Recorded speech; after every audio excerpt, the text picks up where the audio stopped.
우리의 만남 중에는요, 생명으로 인도하는 만남이 있고 또 파멸로 인도하는 만남이 있습니다. 성도와의 만남이 있고 불신자와의 만남이 있습니다. 주 안에서의 만남이 있고 주 밖에서의 만남이 있습니다. 우리는 하루에도 수없이 많은 사람과 만나고 헤어집니다. 그런데 그 만남이 의미 있느냐 하는 거예요. 무의미한 만남도 있습니다. 우리가 할 수 있는 한 우리의 매 순간의 만남과 삶은 의미도 있어야 하고 가치도 있어야 합니다. 우리 인생이 참 누구를 만나서 참 인생이 바뀌었다라고 이야기하는 주체가 된다라고 하는 것은 큰 은혜입니다. 내가 누구를 만나서 그에게 도움을 주가 그가 삶을 살게 되고, 그래서 주일학교 교사 선생님들이 몇십 년 동안 교사를 하면서 아이들이 변화도 느끼고 그 아이들이 자라서 집사님도 되고 뭐 장로인도 되고 이런 과정들을 보면서 성장하는 모습을 봐서 그의 인생이 바뀌었다라고 여기면 마음에 뿌듯함이 있어요. 내가 누구 전도했는데 그가 열심히 해서 이제 권사님이 됐어. 이런 얘기가 들어도 참 행복한 일이에요. 이런 의미 있는 만남의 모습들이 되도록 우리의 삶이 그런 주체가 되도록 애써야 합니다. 오늘 본문에 보면 이런 진실로 아름다운 만남을 보게 됩니다. 그 만남은요, 예수 그리스도의 수제자였던 베드로와 로마 군대의 백부장이었던 고넬료와의 만남입니다. 이들의 만남은 참 아름다운 만남이었습니다. 여기서 아름답다라고 하는 것은 단순히 지켜지는 예의 바름의 그런 만남을 이야기하는 것은 아닙니다. 하나님의 뜻을 이루어가는 뜻깊은 만남이었다는 것, 이것이 아름다운 만남이라고 하는 거예요. 유대인과 로마인이 함께하는 만남이었고 하나님의 사람과 이방인이 함께하는 만남이었습니다. 그들의 만남이 왜 아름다운 만남이 되었을까? 오늘 본문을 통하여서 은혜를 나누면서 우리의 만남도 역시 이런 은혜의 만남이 되고 축복의 만남이 될 수 있기를 바랍니다. 두 가지만 생각하려고 하는, 첫째는 우리의 만남은 성도의 교제와 복음 전하는 만남이 되어야 한다는 겁니다. 베드로가 고민이 생겼어요. 난 12시에 자기 지붕 위에서 기도하는 도중에 환상을 보게 되어집니다. 비몽사몽간에 하늘이 열리면서 한 그릇이 내려오는 것을 보니 그 안에는 땅에 있는 각색 네 발 가진 짐승과 기는 것과 공중에 나는 것들이었습니다. 하나님의 선민들이 먹어서는 안 되는 것들. 구약 성경에 보면 뭐 굽 있는 거 먹지 말고, 뭐 예를 들면 돼지고기 뭐 이런 거 먹으면 안 돼. 지금도 이스라엘 사람들은 돼지고기를 안 먹어요. 그런 속된 것, 부정한 그런 음식을 먹으면 안 된다고 생각을 했어요. 그런데 하늘의 환상이 나타나는데 그 그릇을 보니까 그런 가증스러운 것들이 있는 거예요. 그러니까 이거 안 먹겠다고 자꾸 거절하는 거죠. 그런데 공중에서는, 하늘에서는 계속 먹으라고 하는 말씀이 있어요. 베드로가 끝까지 먹지 아니하자 이런 일이 3번 있은 후에 그 그릇이 곧 하늘로 올려져 갑니다. 베드로는 이 환상이 도대체 무슨 뜻인가를 궁금해질 수밖에 없어요. 그런데 그때를 맞추어 로마 사람인 고넬료의 집에서 사람들이 보내져 왔어요. 그들은 주인의 명대로 베드로를 청하여 하나님의 말씀을 듣고 예수 그리스도를 영접하고 하나님의 사람이 되겠다는 소식을 전합니다. 베드로는 이 고넬료라고 하는 사람이 누군지를 잘 알고 있었어요. 그는 로마 군대 백부장으로 수도 예루살렘을 경비하며 치안을 담당한 군대 장교였습니다. 착한 사람이었어요. 하나님을 경외하며 기도하는 사람이었고 가난하고 병든 사람을 구제했던, 돌봐주었던 사람이었습니다. 그래서 이스라엘 사람도 그를 칭찬하고 존경했어요. 그런데 문제는 그는 로마인이었다는 거예요. 이방인이었어요. 속된 세계에 사는 사람이었다는 거예요. 아니 이게 도대체 무슨 큰 문제거리가 되겠냐 이렇게 생각할지 모르지만, 그때 당시에 이 유대인들에게 이방인은 굉장히 우리와는 질이 다른 사람들이에요. 지금도 이스라엘 사람들은 자기 우위를 가지고 있어요. 선민사상의 특권을 가지고 있어서 지금 우리 이스라엘 사람들보다도 더 좋은 민족은 없다고 생각해요. 그거 꺾으려고 독일 이 히틀러가 이스라엘 백성들 600만 명이나 죽인 거예요. 니들이 우수한 민족 아니, 우리는 너희 민족까지, 이렇게 해서 히틀러가 600만 명이나 죽인 거예요. 늘 특권의식을 갖고 있어요. 우리만 선택했어요. 그런데 속된 이방인들, 특별히 우리를 지금 모든 것을 정치 식민지로 만든 우리를 그렇게 하고 있는 저들과 함께 한다는 것은 상상이 안 되는 일이에요. 여러분 정말 그래요. 지금 현 시대 2000년의 세월이 지금 지난 이 지금 현 시대에도 지금 그러니까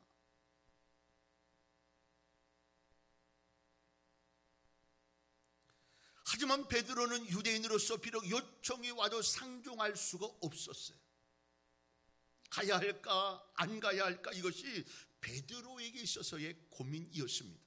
그러나 천사의 지시대로 순종하여 고넬료를 만났는데 세상적으로 볼 때에 권력을 가진 군인이 베드로의 발 앞에 엎드려서 절을 하는 거예요. 그때 베드로가 이렇게 세우면, 아니 나는 사람이에요, 나는 이렇게 경배받아야 할 대상이 아니에요, 그러면서 이렇게 세웁니다. 그리고 나는 유대인이요 당신은 이방인인데 어떻게 같이 교제하고 가까이 할 수가 없어요. 이거 위법입니다. 그런데 하나님께서 내게 지시하셔서 이렇게 왔는데 무슨 일로 나를 불렀습니까? 그는 예수 그리스도에 대하여 알고 싶었고 또 그분을 영접하고 믿고 싶다고 이야기합니다. 신앙의 유산과 믿음의 계승을 갖기를 원한다고 이야기하는 거예요. 그래서 비록 높은 위치에 있다 하지만 베드로에게 엎드려서 하나님의 말씀을 받기를 원했던 거예요. 이런 마음을 갖는 자에게 하나님의 은혜는 있어요. 예수 그리스도를 믿고 세례를 받아야 되겠다는 굳은 의지를 가졌어요. 이러한 경건한 신앙과 성품으로 하여금 하나님으로부터 응답을 받게 되었다는 거예요. 여러분, 하나님의 응답을 받기를 원하면 하나님 앞에 겸허하고 순수한 마음으로 말씀을 받는 은혜가 있기를 주의 이름으로 축원합니다. 다른 게 자꾸 끼면 안 돼요. 어떤 세상의 생각, 이런 여러 가지 생각을 끼지 말고 그냥 액면 그대로 받을 수 있는 순수한 마음이 필요해요. 높은 신분을 가진, 높은 지식을 가진 사람이 변화된다는 것은 체질적으로 쉽지가 않아요. 우리가 높이 가야 하는 이유, 잘 살아야 하는 이유, 딴 사람보다 다 잘 돼야 되는 이유, 그래도 고개를 숙이고 그래도 그를 위해 봉사하고 애쓰고 노력하는 삶을 살아야 하는 이유가 뭐냐면 낮아져야 하기 때문에. 아니, 저 사람 저런데도 어떻게 우리한테 와서 이렇게 봉사도 하고 애쓰도 같이 사랑의 마음을 갖는지, 그런 마음의 모습들이 느껴져요.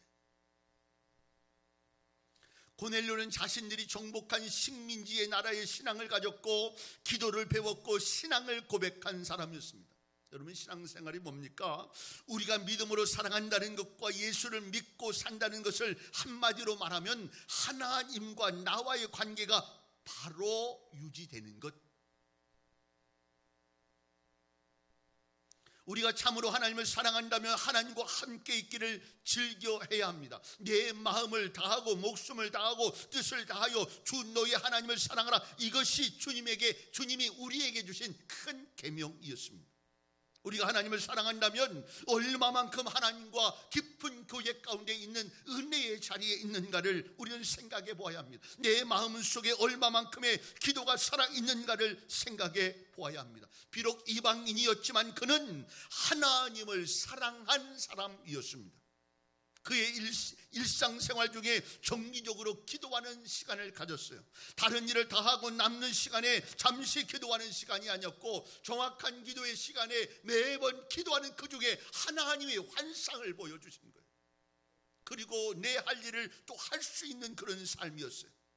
이처럼 하나님을 사모하고 있는 고넬료를 보신 하나님은 유대인과 이방인과의 장벽을 무너뜨리면서까지 베드로를 통하여 은혜를 그에게 부어 주셨습니다.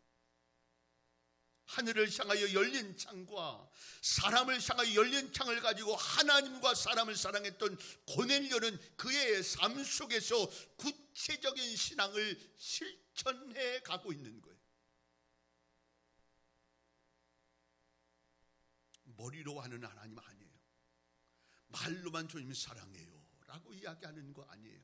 그의 삶으로 실천하는, 고백하는 그 신앙 가운데 하나님의 은혜가 임했습니다.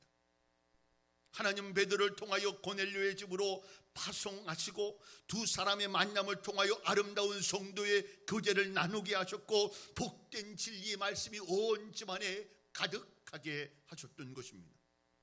이와 같이 연합하여 복음을 이방인들에게 전하게 하는 전도자로 삼으셨습니다. 이와 같이 베드로와 이 고넬료와의 만남은 하늘의 비밀과 복음이 전파되는 아름다운 만남이었습니다. 이방인에게도 성령이 임하며 구원을 받게 되는 놀라운 축복이 나타나게 된 것입니다. 우리가 서로의 만남을 통해서 이루어지는 대화의 대부분이 세상적 이야기로만 된다면 궁극적인 우리의 삶의 유익은 없습니다. 그토록 많은 대화가 우리들 사이에 오고 감에도 세상은 여전히 문제투성이에요. 골몰을 다 해서 같은 마음으로 한번 접시면 생각하고 고민한다고 해서 그 문제가 해결되는 게 아니에요. 여전히 영적 기갈로 고통당하고 있는 사실은 무엇 때문인지 아십니까? 우리의 대화 속에 복음이 빠져 있기 때문입니다. 복음이 중심되어야 합니다. 우리의 대화에 항상 복음이 있어야 합니다. 목사님 어떻게 맨날 복음만 얘기하고 있어요? 신앙만 얘기하고 있어요? 맨날 어떻게 이야기했어요? 그런데 우리의 삶에 늘 복음 말씀 하나님 이야기하지 않아도 말 속에서 드러나는 삶의 고백이라는 게 있어요. 말투를 보면 이분 목사님 같다면 거의 비슷해요. 이분 그 예수 믿는 사람 같거나 하면 거의 비슷해요. 쓰는 용어들이 늘 그런 모습이에요. 늘 우리의 삶 속에 표현하는 거 아니 그냥 감사하지, 얼마나 사는 게 감사한지, 이런 표현하는 사람들은 보통적인 그리스도인들이에요. 보통 은혜 가운데 삽니다. 보통 감사하지, 그래도 얼마나 감사한지 몰라, 이런 얘기는 보통적인 세상 사람들은 안 해. 누구랑 이야기를 해도 이야기를 하면서도 하나님의 은혜 때문에 살아요. 집사님도 그 은혜 때문에 사는 게 많죠. 뭐 이런 얘기를 해가면서 또 자기 얘기도 하고 그러면서 풀어가는 거예요. 온통 다 세상 얘기예요. 부정적인 얘기예요. 믿음적이지 않은 얘기예요. 그 속에 어떤 해결도 없어요.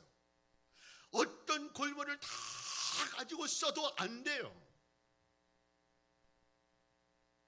제가 많이 할 수 있는 얘기, 흥미있게 얘기하고 재미있게 얘기할 수 있는 것은 그냥 교회에 대한 얘기, 하나님에 대한 얘기, 복음에 대한 얘기, 신앙에 대한 얘기. 이걸 때 막 신이 나고 이야기할 것도 많아요. 전 세상의 전문가는 아니니까 그 말로 이야기 신나게 하고 할 수 있어요. 저하고 대화할 수 있는 사람은 다 그런 얘기, 그럴 수 있을 만큼의 모습으로 함께 할 수 있는. 그런데 희한한 이 복음의 이야기들은 우리의 마디마디 말을 다 치료해요. 희한하죠? 이게 복음의 역사라는 거예요. 안 될 것 같은 그 이야기들이, 재미없을 것 같은 것이 끊임없이 지속이 돼요.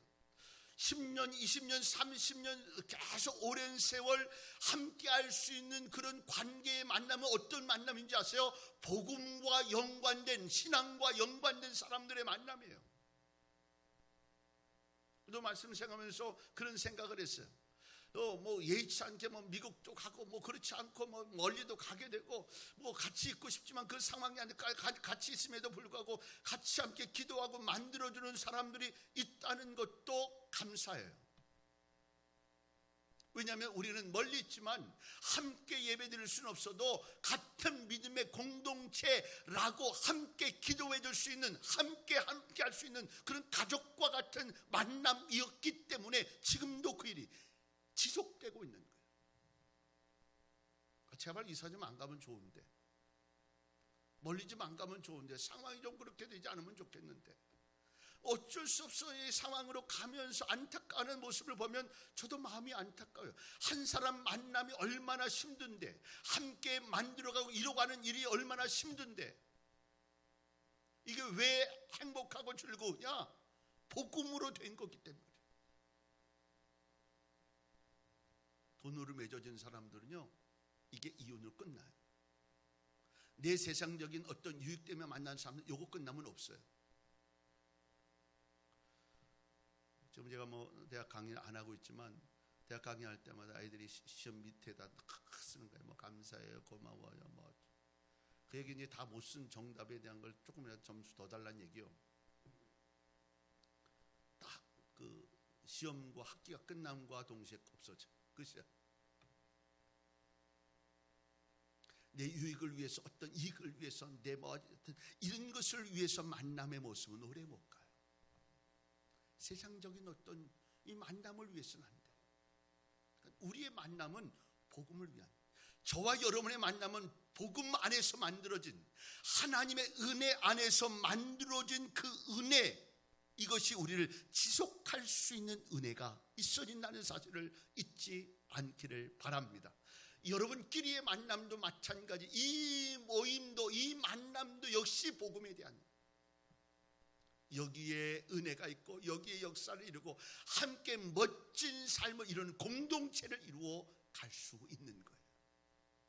두 번째로는 우리의 만남은 서로를 사랑하며 신뢰하는 관계가 이루어져야 합니다. 고넬료는 수도경비 군대의 100명을 지휘하고 있는 지휘관입니다. 그는 로마인이에요. 자신이 정복한 나라에 살면서 또 높은 신분으로 살아가고 있는 장교 군인입니다. 보편적으로 사회적으로 이러한 신분에 있는 사람들은 자신을 겸손하게 한다는 것은 매우 어렵습니다. 그럼에도 불구하고 하나님의 사랑이 고넬료에게 임할 때에 그 사랑으로 인해 자기의 모든 자존심과 위치를 무시하고 베드로에게 엎드린 거예요. 하나님의 사랑은 놀랍습니다. 또 베드로도 역시 당시 유대법으로는 이방인과 상종해서는 안 되는 위치입니다. 여호와 하나님을 믿는 유대인으로 이방인들과 함께한 자리에 상종한다는 것은 자칫 잘못하면 오해를 일으킬 수 있어요. 잘못하면요, 제명 출교까지 당할 수 있습니다. 그래서 매우 힘든 일이에요. 더구나 자기 나라를 지배하는 적대 국가여 치안을 담당하고 있는 군대 장교에게 마음을 털어놓고 대화를 한다는 것은 매우 어려워요. 이것은 서로의 민족 간에 쌓인 불신의 견고한 담을 허물어 버리지 않은 것은 결코 이루어질 수 없는 일이었습니다. 고넬료의 입장도 그렇고 베드로의 입장도 그런 거예요. 그런데 이 변화를 수용하지 못하는 사회체제는요, 반드시 무너진 것과 같이 이미 그리스도 안에서 변화된 삶을 살아가는 우리들이 아직도 포용하지 못하고 수용하는 자세가 되지 못하면 교회의 부흥도 내 삶의 성장도 이루어질 수 없다는 거예요. 우리는 자신의 힘의 한계를 인정하고 겸허히 양보할 줄 아는 포용성을 가져야 합니다. 그래서 베드로는 자신의 신념과 관념을 구습을 버리고 고넬료를 위하여 고넬료의 집으로 간 거예요. 이 두 사람의 만남은 의미 있는 만남이었습니다. 만나질 수가 없는 사람들이 하나님의 은혜 가운데서 예수의 이름 때문에 만나게 되었고, 고넬료는 베드로를 향하여 온전한 복음을 듣게 되었던 것입니다. 은혜를 경험하면서 가지게 되는 것은요, 사랑하게 되고 신뢰하게 됩니다. 믿고 쫓아가게 돼 있어요. 은혜가 참 신기해요. 은혜의 마음만 있으면 해결 안 될 일이 없어요. 그러니까 내가 은혜를 지속하는 일이 중요해.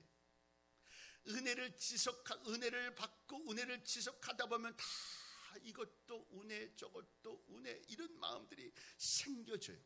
베드로는 사랑 안에서 모든 허물을 안게 되고 포용하게 되어집니다. 민족적으로 신앙적으로도 전혀 가망성이 없는 관계예요. 그러나 그 관계가 사랑하며 신뢰하는 관계가 됩니다. 왜 그렇습니까? 은혜 안에 있게 되어지면서. 은혜 안에 있을 때는 놀라운 일들이 벌어지게 돼요. 사랑은 무엇입니까? 성경은 말씀합니다. 무엇보다도 열심히 서로 사랑할지니 라고 말씀했습니다. 이 말씀은 우리들이 어떤 모습으로 살아가야 할 것인가를 보여주고 있습니다. 사랑은 모든 것을 초월합니다. 지위, 고하를 막론하고 성격과 수준과 환경을 초월하고 그리스도 안에서 하나 되게 합니다. 이해가 됩니다. 우리가 그리스도 안에서 살아가는 모습을 가져야 합니다. 용납될 수 없는 관계를 용납해야 합니다. 이해할 수 없는 관계를 이해해야만 합니다. 같이 할 수 없는 관계를 초월해 같이 해야 합니다. 성경은 사랑을 강조합니다. 사랑은 모든 허다한 죄를 덮느니라. 너희가 서로 사랑함으로 서로를 대접하라. 사랑은 단지 생각으로만 그치는 관념적인 것이 아니라 구체적으로 실천해 나가는 단계가 사랑이에요. 성장하고 또 어느 위치가 되면 다 해가고 걸쳐주는 단계가 있어요. 사랑도 이와 같습니다. 은혜를 경험하고 신앙이 자라고 믿음이 자라면서 내 마음속에 사랑이 생기고 신뢰가 생기면서 가슴에 앉는 거예요.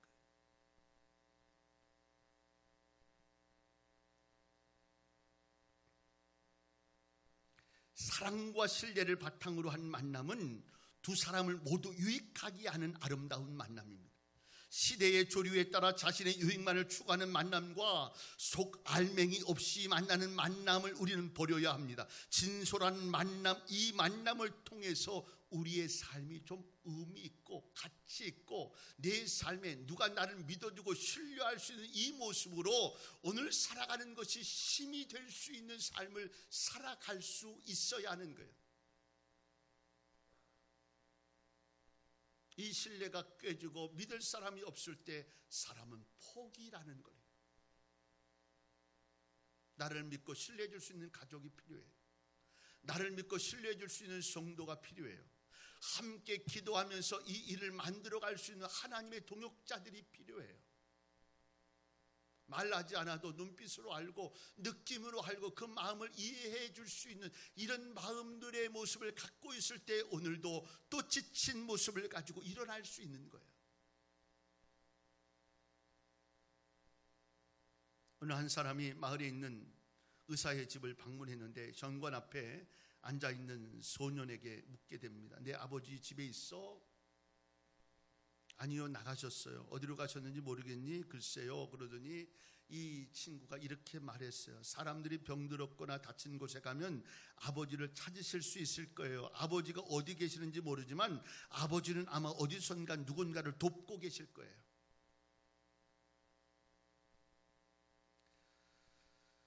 참 어떤 사람으로 신뢰를 주고 느끼게 해줄 수 있는 삶은 행복하다고 느껴요. 좋은 편으로. 누군가 저를 표현하면서 정 목사님이 어떤 사람인데 어떤 분이 어떤 모습으로 살고 그의 마음속에 평생 가지고 있는 의지적인 신앙의 고백과 믿음의 은혜가 있어라고 좋은 말로 여긴다면 저는 목회 잘 하고 있는 거예요. 난 도대체 우리 목사님 마음을 모르겠어요. 이것도 아니고 저것도 아니고 이랬다 저 사람 만나면 이렇고 저 사람 만나면 이렇고 뭐 이럴 수 있는 모습으로 얘기했다면 저는요 신뢰가 깨진 거예요.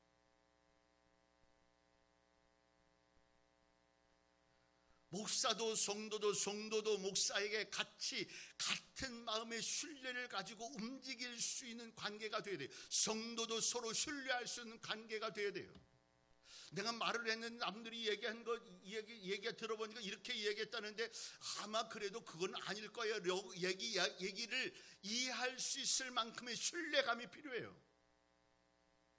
어떤 이유가 있었기 때문에 이야기했을 거야 라고 하는, 목사님이 그렇게 얘기했어, 누가 그렇게 했어 라고 이야기하는 거, 그때 어떤 이유가 있을 거야 라고 하는 신뢰감을 가지고 있는, 그럴 수가 있어. 뭐 이미 다 쏟아붓고 난리를 치고 막 그러고 나서 나중에 보니까 아니었어. 이거 어떡하지? 아니고.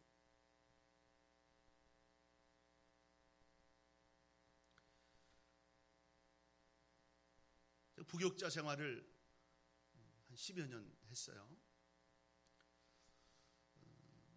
처음에 갔더니 부장 집사님 한 분이 있더라고요.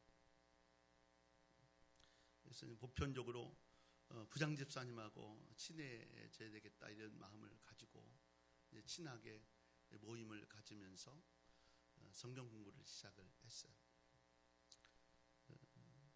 그러고 나서 이제 그 부장 집사님 와이프가 같이 교사를 하게 돼요. 7명, 학생부 7명 정도 됐을 때. 그러면서 1명, 2명 교사들이 늘어나기를 시작했어요. 교사가 늘어나면서 자연적으로 학생들이 늘어나더라고요. 그래서 이제 주일마다 제가 할 수 있는 별 방법을 다 동원해서 선생님들 가정도 돌아가면서 또 한 끼씩 밥도 거기서 먹고 또 성경 공부도 또 하고 또 대화도 하고 이러면서 재미있었어요. 제가 무슨 말을 해도 그 교사들은 거절하는 적이 없고 급하게 부탁하는 일도 다 그런 일들을 잘 했어요. 제가 나올 때는 17명 정도 교사가 됐는데 제가 이런 마음을 가졌어요. 목회를 해서 개척을 한다면 이런 마음이겠구나 이런 생각을 했어요. 한 명씩 교사가 들어와서 같이 내 품 안에서 같이 만들어가고 있을 때 그 마음을 늘 마음의 은혜가 있었어요. 그래서 교사들 스스로도 학생부 교사하는 것을 자부심을 가졌어요. 좋아했어요. 우린 교사 수련회 하면 100% 거의 100% 참석했어요. 저녁에 자구도 가고. 그래서 제가 이렇게 얘기했어요. 아이들이 은혜 받는데 교사들이 마음의 은혜를 가지고 기도하지 않고 조금 하려고 하는 의도를 보이지 않으면 애들이 뭘 믿고 하겠냐. 그 마음 가지고서 움직였어요. 아이들도 은혜를 많이 받았어요. 함께 어우러졌어요. 하지 못하는 것도 서로 함께 나누면서 했어요. 그때 당시 조금씩 자기들의 회비들 내가면서 10,000원, 20,000원씩 내면서 아주 재밌게 했어요. 조금 모자라다 싶으면 부장 집사님이 다 냈어요. 때마다 여러 사람들이 있었는데 그 여러 사람들이 할 때마다 다 내서 만들어가고 있어요. 그리 얼마나 행복하고 좋았는지 몰라요. 제가 그 교회 나온 지 20년 됐어요. 지금도 제 얘기를 한대요. 저는 이런 사랑과 신뢰의 마음이 있어야 된다고 생각해요. 이럴 수 있는 모습이 생길 때의 은혜가 있어요. 얼마나 대단한 역사를 이룰 겁니까? 얼마나 하나님의 역사라고 이야기할 수 있는 얼마나 대단한 일들을 만들어 갈 거예요. 이런 신뢰가 있지 않으면, 하나님의 은혜 가운데 이런 관계가 되어 있지 않으면 하나님이 기뻐할 수 있는 일이 아니에요. 어떤 이유를 다 갖다 대도 그것이 온전한 모습을 이룰 수가 없어요. 함께 믿어주는 거예요. 내가 미쳐가지고 딴 데 정신 팔려서 있지 않는 한, 하나님 위해서 애쓰고 노력할 수 있는 마음의 은혜가 있는 한 함께 어울려져서 함께 믿고 신뢰를 이루어가며 함께 해야 돼요. 성도가 성도들끼리 믿어줘야 해요. 이럴 수 있는 마음의 은혜 가운데 하나님의 역사는 이루어져 가고 놀라운 일들은 이루어져 갈 수 있다는 거예요. 아버지를 신뢰할 수 있는 아들의 표현은 정말 행복한 일이에요. 자식이 나를 신뢰할 수 있을까? 내 아버지니까 내 어머니니까 그렇게 여길 수 있을지 먼저 존경하고 신뢰할 수 있는 모습은 그만큼의 모습을 삶으로 보이는 거예요. 내가 살아가면서 많은 사람들이 그렇게 보일 수 있는 신뢰와 사랑의 마음은 내가 그만큼 그 마음에 애를 썼기 때문이에요. 사랑하는 여러분, 성도의 삶이, 우리의 만남이 이런 만남이 되어야 합니다. 이런 만남이 안다면 금방 깨져요. 조금만 잘못된 어떤 이야기 들으면 그게 진짜인지 알고 잘못된 사고를 가지고서 이게 문제가 생겨져요. 조금 두고 보면 그 이유를 알게 되고 그 상황을 알게 되고 그 은혜를 경험하게 돼요. 사랑하는 여러분, 신뢰와 사랑이 넘치는 우리 뉴비전 교회가 되는 은혜가 있기를 주의 이름으로 축원합니다. 말씀을 정리합니다. 오늘 고넬료와 베드로의 만남은 하나님의 인도하심 속에 만난 만남이었어요. 복음으로 하나님의 말씀을 받겠다고 엎드려서 베드로를 맞이하면서 내게 말씀을 주시고 알려주시고 내가 세례를 받고 하나님의 은혜의 자리에 서겠다고 하는 그 은혜의 만남, 하나님의 사랑과 신뢰 가운데의 만남, 이 만남이 그들의 인생을 복되게 했어요. 오늘 우리들의 만남도 이와 같음을 잊지 않기를 바랍니다. 기도하겠습니다.